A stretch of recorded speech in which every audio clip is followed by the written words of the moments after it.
O Supremo Tribunal Federal finalizou a acariação entre o ex-ministro Anderson Torres e o general Marco Antônio Freire Gomes. Esse procedimento foi necessário para esclarecer versões conflitantes sobre reuniões realizadas no Palácio da Alvorada, onde Bolsonaro teria discutido medidas para reverter o resultado das eleições de 2022. Daqui a pouco nós vamos conversar sobre isso com a Janaína Camelo, mas eu já quero trazer o tema aqui para o nosso debate. O Fábio Piperno, o ministro Anderson Torres, ele quer de alguma forma comprovar que ele não teve uma participação ativa nesses diálogos e, por isso, propõe essa acariação a partir de sua defesa. Como é que você avalia mais essa tentativa? Eu acho que é muito constrangedor, né?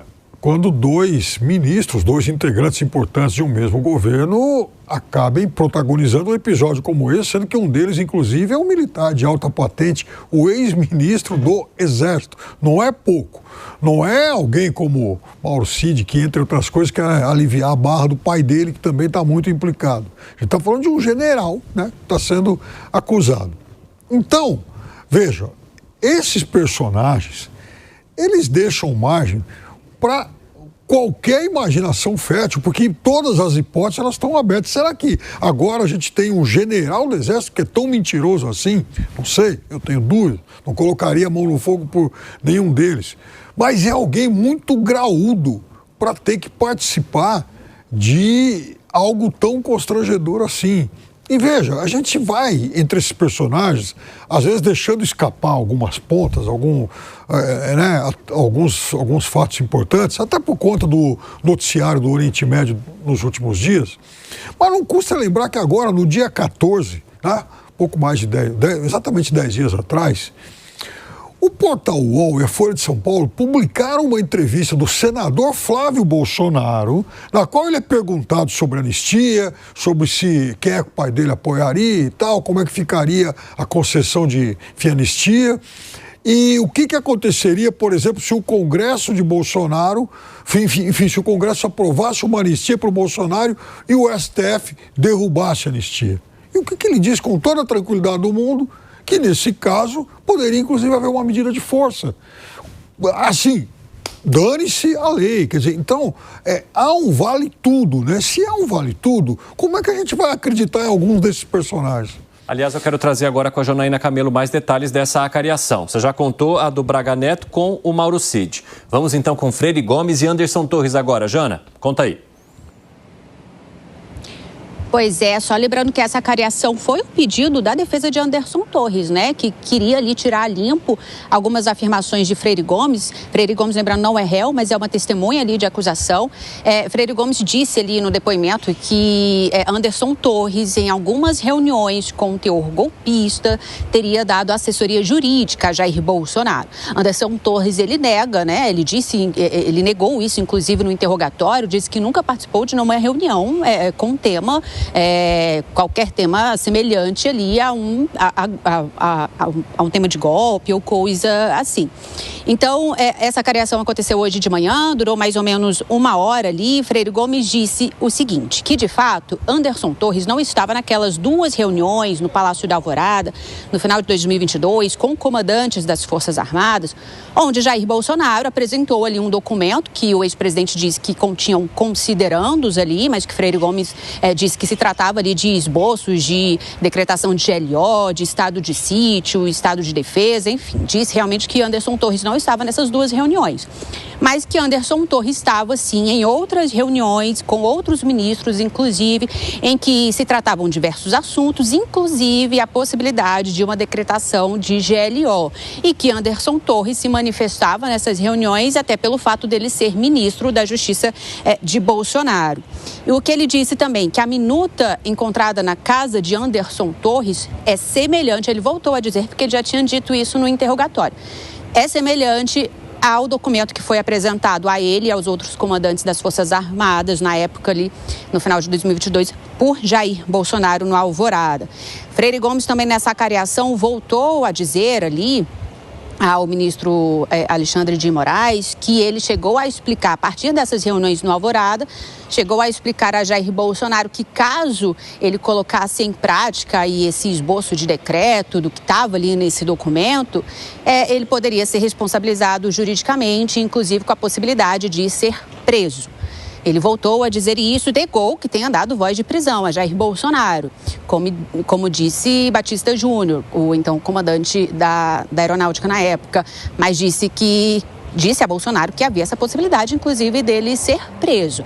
Acabou que a cariação, Evandro, dos dois, tanto de Anderson Torres e Freire Gomes, o depoimento dos dois, se manteve, assim, da mesma forma do que eles já tinham falado em interrogatório, em testemunha. Então, não acrescentou muito ali, nenhum fato novo em relação à investigação, né? Foi uma cariação ali a portas fechadas, assim como Braga Neto e Mauro Cid, presidida pelo ministro Alexandre de Moraes.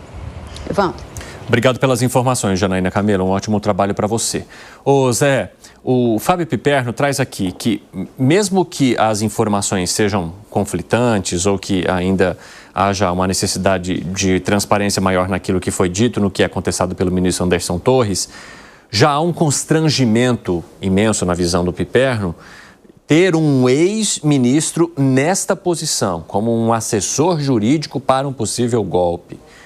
Como é que se avalia a situação em que se encontra Anderson Torres, depois de tudo que já acompanhamos também da trajetória dele, desde que esse processo começou, com prisão, com definhamento, com aliados dizendo que ele estava já cedendo ao ser preso?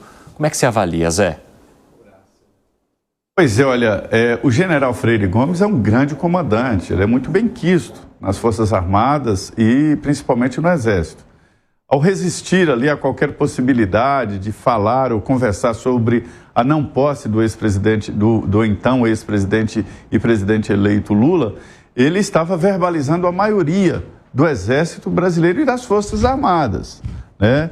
Existiam integrantes ali das Forças Armadas, eu sei de pelo menos 2 generais, de que defendiam, né, um apoio ao grupo que não queria a posse do presidente Lula. Mas ele resistiu e ele dizia, não é por mim, mas em nome das Forças Armadas. E ele usava até uma frase que era mais ou menos assim, não adianta 20 minutos de felicidade e o resto da vida de consequências graves, e seriam, né? Então, veja bem, o comandante Freire Gomes é assim. Ministério da Justiça. Recentemente eu conversava com o deputado Alberto Fraga. Ele foi presidente da Comissão de Segurança Pública da Câmara dos Deputados e era um dos maiores amigos do ex-presidente Jair Bolsonaro.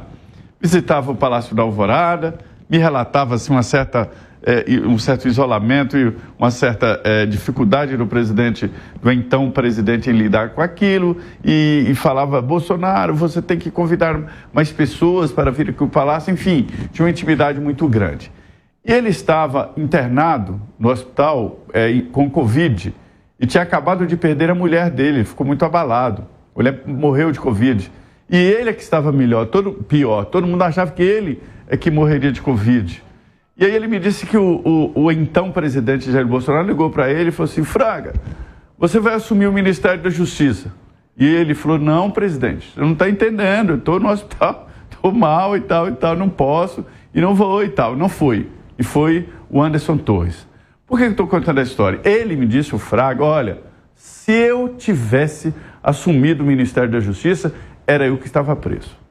Era eu que estava sendo processado. Ou seja, qualquer um que estivesse no Ministério da Justiça diante destas circunstâncias e diante deste processo, ele seria processado e preso. Ou seja, eu não acredito em justiça de qualquer um. Não é possível que você não individualize a pena e seja punido pelo cargo. Fala, Gustavo Segré. Interessantíssimo o que menciona, Zé Maria, porque aí você observa que o processo está montado, então, e não interessa o nome do ministro ou ex-ministro, ele vai ter que responder por essas ações, porque talvez o Braga, se estivesse como ministro, não teria feito o que é atribuído a Anderson Torres, e a gente não está julgando. Mas devemos lembrar que é uma cariação estranha, porque por um lado você tem um réu, Anderson Torres, e por outro tem uma testemunha, que é Freire Gomes. Não estão equiparados defendendo um a sua liberdade versus o que outro possa falar. É uma testemunha que tem proibido mentir contra um réu que não é permitido ele colocar coisas que possam prejudicar o seu processo. Mas, de qualquer forma, mesmo mantendo a visão de cada um, pelo que a gente leu sobre essa cariação, e já está constando ata dentro do portal do STF, é uma pergunta sobre se a minuta que estava e que foi pega numa busca e apreensão do Anderson Torres é a mesma minuta que foi apresentada no dia 7 de dezembro pelo ex-presidente Bolsonaro. Mas nessa reunião, a grande maioria, menos Freire Gomes, indicam que foi uns considerandos, que não teve minuta nenhuma. Então aí aplica qual é o peso de uma pessoa que sobre várias indica que alguma coisa aconteceu e todo o resto disse que isso não aconteceu e que a minuta parece ser semelhante, mas que não dá para saber se é o mesmo documento. Então, tem a cogitação, tem a tentativa, tem a GLO, isso está permitido dentro da Constituição. Pode ter gente que tivesse sim a vontade de fazer um golpe de Estado, que ainda bem não prosperou. Essa pessoa deveria ter, eventualmente, alguma penalidade por essa cogitação, se isso configurasse delito. Eu não sei. Mas até agora continua sendo mais instaurada essa ideia de que não importa a pessoa, o que temos que fazer é algum preço. O Brigadeiro Batista Júnior falou que houve sim, né, a sugestão a eles sobre isso.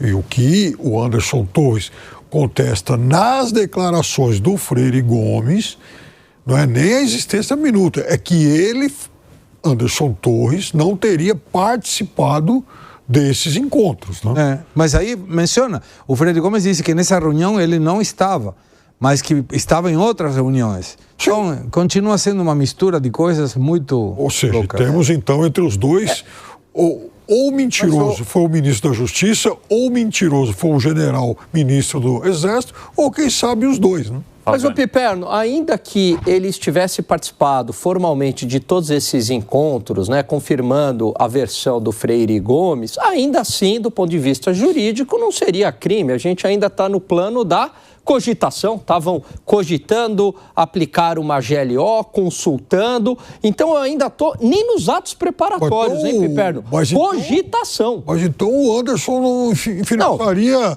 Aí você pode chamá-lo de mentiroso. Não, você pode chamá-lo de mentiroso, mas eu estou aqui dizendo que não seria um crime. Alan, mas não. Tá bom, eu entendo o que você disse, mas então o Anderson Torres, já que isso não é um crime, ele não precisaria nem ficar preocupado com... Não, ele ficaria preocupado porque talvez haja um entendimento do Poder Judiciário, haja não, né? Esse é o entendimento de que essa cogitação em si já seria uma tentativa.